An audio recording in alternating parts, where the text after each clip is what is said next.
May dalawang modernong warship na paparating para bantayan ang ating bansa, at hindi ito pangarap lang, kundi opisyal na kontrata na. Kung gusto nyo malaman kung paano nito babaguhin ang laban sa karagatan, huwag kayong bibitaw sa unang 15 segundo pa lang.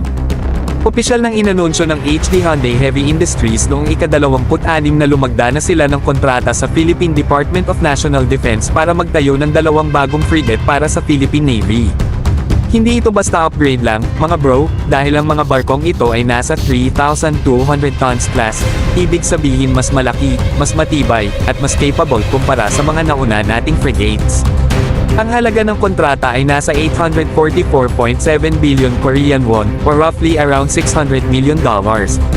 Malaking investment ito, pero malinaw kung saan papunta, sa mas malakas na depensa ng bansa at mas credible na presensya ng PN sa West Philippine Sea at iba pang strategic waters. Hindi lang ito tungkol sa barko, kundi sa kakayahan nating ipagtanggol ang soberanya natin. Ayon sa anunsyo, inaasahang made-deliver ang dalawang frigate sa second half of 2029. Ibig sabihin, may malinaw na timeline at hindi ito pang drawing lang sa papel.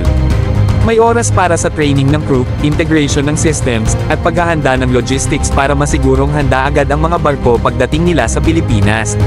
Sa mas malaking larawan, mga bro, patunay ito na tuloy-tuloy ang naval modernization ng bansa. Hindi na lang tayo nakaasa sa luma at hand-me-down platforms.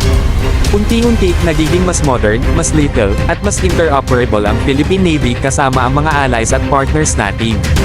Sa huli, ang dalawang bagong frigates na ito ay hindi lang bakal at makina. Simbolo ito na seryoso ang bansa sa pagprotekta sa dagat natin.